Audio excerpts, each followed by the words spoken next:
In this video, we'll be adding and subtracting rational expressions. Remember, rational expressions are big, ugly, fractional expressions. So I call these problems the what's missing problems. So you'll see why in just a minute. So when we add or subtract rational expressions, we must have a least common denominator. LCD. We must have an LCD. So we will employ a what to each fraction? Well, we need a unit multiplier.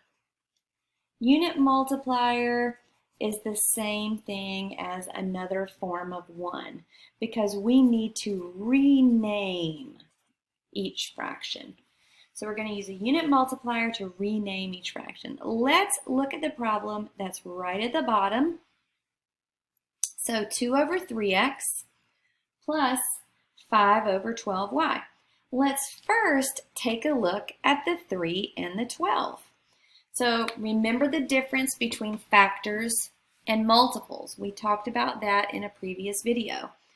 3 is a factor of 12, but 12 is a multiple of 3. So 12 is going to be part of our least common denominator. So I'm going to put it over there. X and a y. Now, x and y are not factors of each other, and they are not multiples of each other.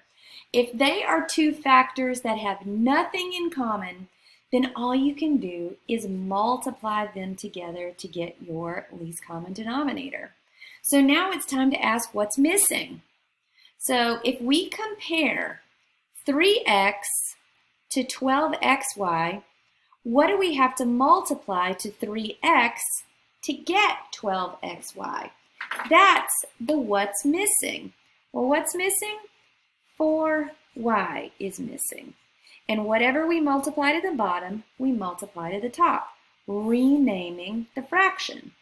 2 times 4y is 8y. Next question, what's missing? We have 12y, we need 12xy.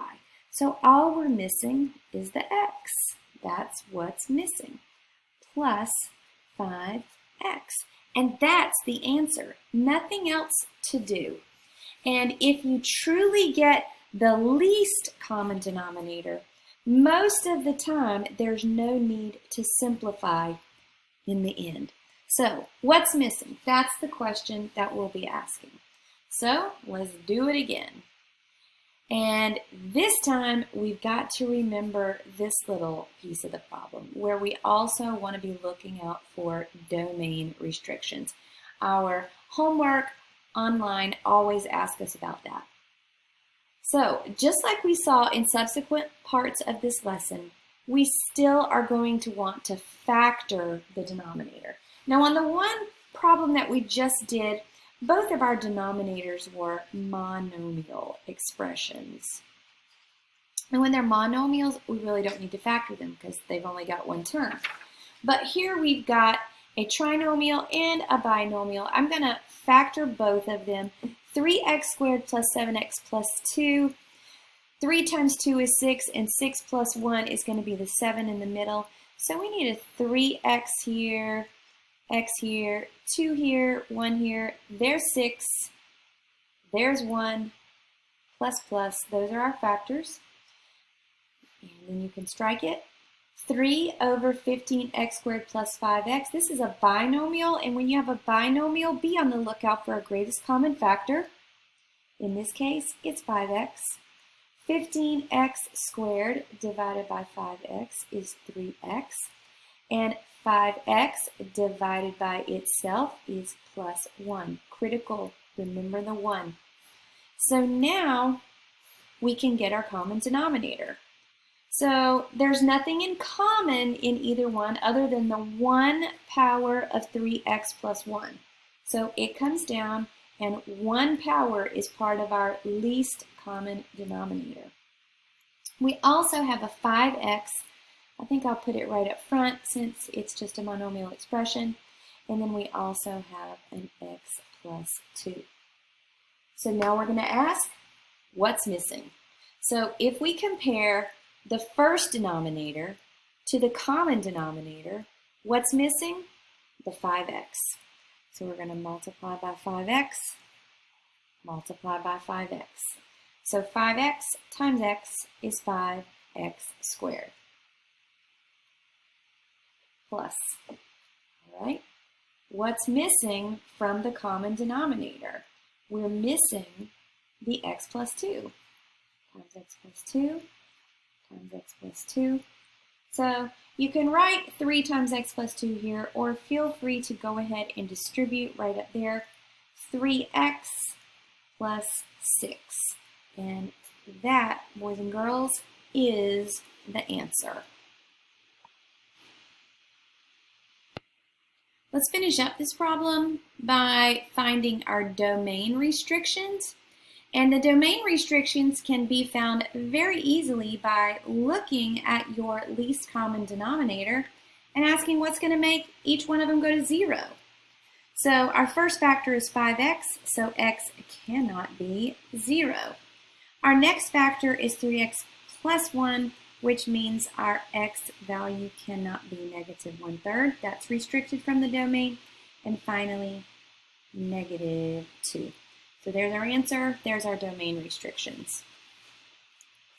Now we're going to subtract. Once again, we need to remember to find the domain restrictions.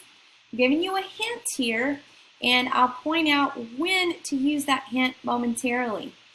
But first, we got to factor our denominators. We're looking for an LCD.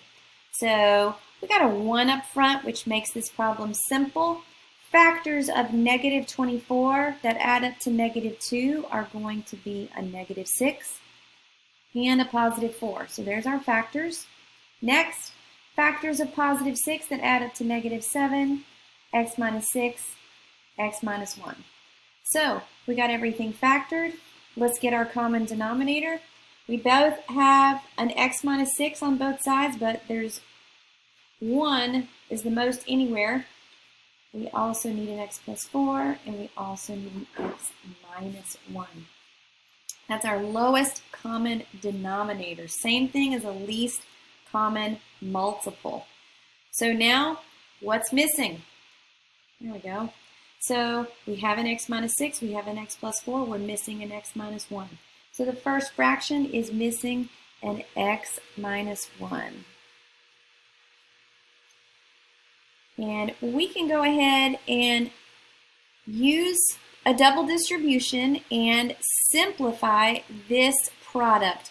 Obviously, these are conjugates, so when we multiply conjugates together, we will get x squared minus 1. Now I'm going to put those in parentheses. Here's the time to use parentheses. And you pretty much cannot overuse parentheses, but you can definitely underuse them, and it would be an underusage if you don't use them on this next part. So, what's missing? We're missing the x plus 4. We are missing the x plus 4. Now, since this is subtraction, we're going to subtract whatever this product is. It's critical that we put parentheses right here because we're going to need to distribute that negative in just a minute. So x plus 2 times x plus 4 is x squared plus 6x plus 8. That's what we're going to get when we use the distributive property twice there. But once again, because this is subtraction, we now have got to distribute that minus sign because we've got to do some combining of like terms right up here. So x squared minus 1 minus x squared minus 6x minus 8 all over the common denominator. And once again, leave that common denominator factored because it allows us to see what the domain restrictions are. So x squared cancels, and now let's put it in descending order. So negative 6 x minus 8 over, whoop,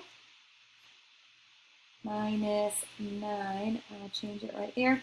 And then on the bottom, x minus 6, x plus 4, and x minus 1. Now we could take out a 3, even a negative 3, out of that numerator, but it's really not going to change much. I'll squeeze it in right down here. If we take out a negative 3, we're left with 2x plus 3. And normally, the only reason that we would want to factor out that negative 3 was if it could possibly cancel with something in the bottom, but it doesn't. So use your common denominator in order to find your domain restrictions. X cannot equal 6, it cannot equal negative 4, and it cannot equal negative 1. So there's your best answer, and those are your domain restrictions. That is adding and subtracting rational expressions.